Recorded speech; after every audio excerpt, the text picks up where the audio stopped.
So your BMW's got a snapped coil spring, or like in the case of this one, 2 front snapped coil springs, and you need to change it quick sharp. I'll show you what to do. Right, firstly, obviously I've done that bit, take the wheel off. There's our snap spring. Secondly, slaughter everything in WD-40. So you've got your drop link, you've got your hub nut just there, you've got your track rod end just there. I'll tell you why we're doing the track rod end in a minute. And then you throw her up in the air and you want to whip off the under tray. So the tools you're going to need: an 8mm socket, a 13, a 16, an 18 and a 21mm socket. That was just another variant of an 18. A ratchet, a 30 Torx and a ratchet, or another 30 Torx screwdriver, a 16 and 18mm spanner, a chisel, a snips or cutters, not 100% necessary, a hammer, and in my case some electric guns. You can use ratchets or whatever you like. Nice and straightforward. Undertray super easy, just a shed load of 8mm bolts. Get them all out and get it on the deck. Why do we take the undertray off, you ask? Well, the lower arms, we're gonna, I don't think you see, loosen off both lower arm bolts. Firstly, the rearmost guy. So 18mm is what you need. You could take this trim off, it's very easy to take off. I don't know if you can see it there, but you don't need to because you're not taking the bolt out, you're literally just loosening it off. So that's loosened. Then we want to go on to the frontal dude. For the front guy, you've just got an 8mm there, you take him out, you can peel that back a tiny bit. Again, we're not taking the bolts all the way out, so you don't need loads of access, you can do this really quickly. Get in there with an 18mm on a ratchet. I'll see if I can get it on there while I'm holding this one-handed jobby. Oh, it's very difficult one-handed. It's very, very easy when you have 2 hands. Let me, oh yes, I did it. Right, crack him off, give him a couple of turns, that's all you need, so he's free. The other side is probably easier if you're not taking it all the way out, you're just doing it just to loosen it, is use a spanner, because on the driver's side or right hand side, you've got more stuff in the way. Next up, we've got our track rod end. Right, you get on there with your 21mm socket, with whatever you got close to hand. I've got a gun, you gun him. And if he's not playing ball like this one, you use a jack or a stand. Like so. So that's putting pressure on the ball joint. You should be able to just get the nut off. Boom. That's that bit done. Did I mention the drop link? So this is your anti-roll bar linkage, that guy there.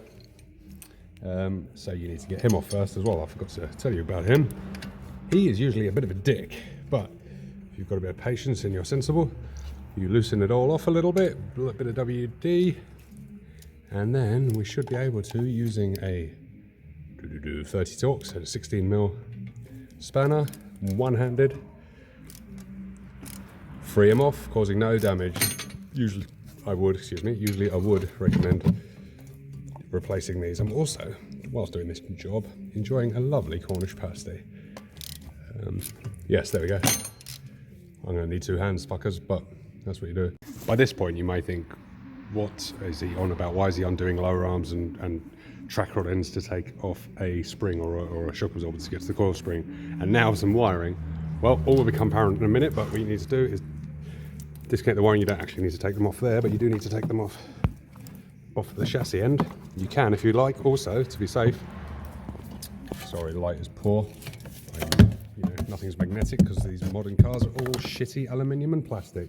You've got housing there for the 2 connectors for the brake wear and the ABS sensor. You could open that up and disconnect the wiring. I can't get any light in there. I'm getting bored of this.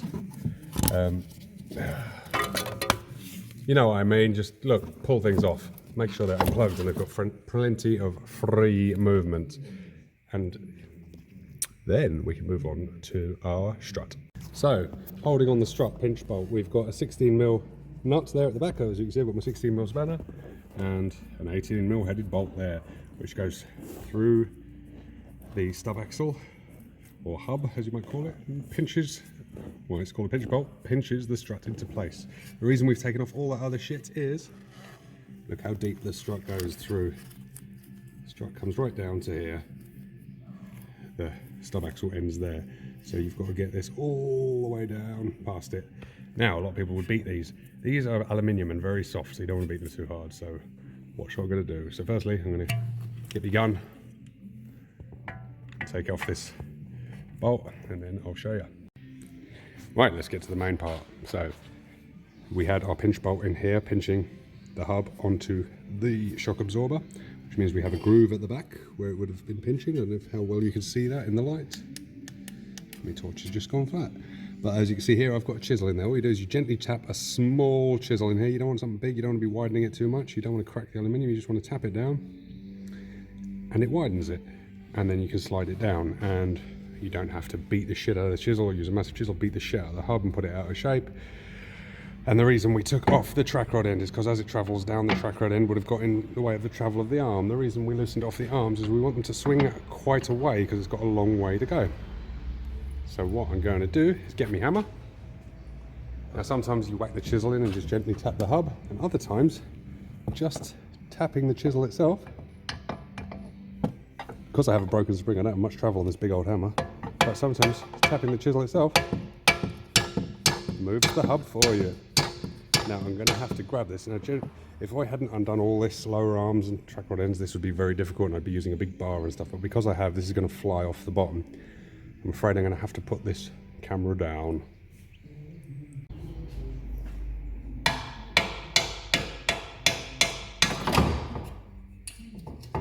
There we go, that's off. And the reason we loosened all the wiring is so nothing and no pipes are under any stress. So just the lower arms are now carrying all that. So that's all free. We need to do the top end. On most of your F chassis cars, you'll have these type of split covers, one on either side. You undo the 310 mils. You've got a little pinchy bit there. You pinch it in. It's very simple and straightforward. You can't go wrong. If it was on an E chassis, this is an F chassis. Did I say that? Yes, F chassis. On an E chassis, you just take off the whole scuttle panel and pull and filter housing. Nice and easy. Then you've got this rubber strip, which just there. You pop that guy out. Just gently use a snips, pull that little popper off, put it somewhere you're not going to lose it, like there. Pull this whole cover out. It just pops out the middle of the, there you go, shock top, out of the way. Next is just the strut top itself, very straightforward. You've got an E socket here, or an E bolt, E18 that is, for the strut top. Bang him off, out of the way. Now remember, if you're doing this on your own, this is the last step. So you will either need someone underneath holding the shock absorber, because there's nothing holding it in place now, it will just bang onto the floor. Not really a big issue if you're close to the floor, but I'm on a ramp, it's a fair distance away, don't want to damage anything. Or you'll need both hands. So you bang off your 13s, that one, and just loosen that one. Because I'm on my own and I'm going to have to put the camera down again, I'm afraid, for this bit. But if you can't figure out that you undo that from what I've just said, then bless you, put your bolts with a little clippy mate over there so you don't lose anything. There we go. So that's taken me exactly 41 minutes. In that 41 minutes I enjoyed a lovely pasty. I saw one customer and had a bit of a chat with him and had one phone call, but managed to get the car on the ramp, wheels off, everything off, both shocks out. It is not a bad job at all.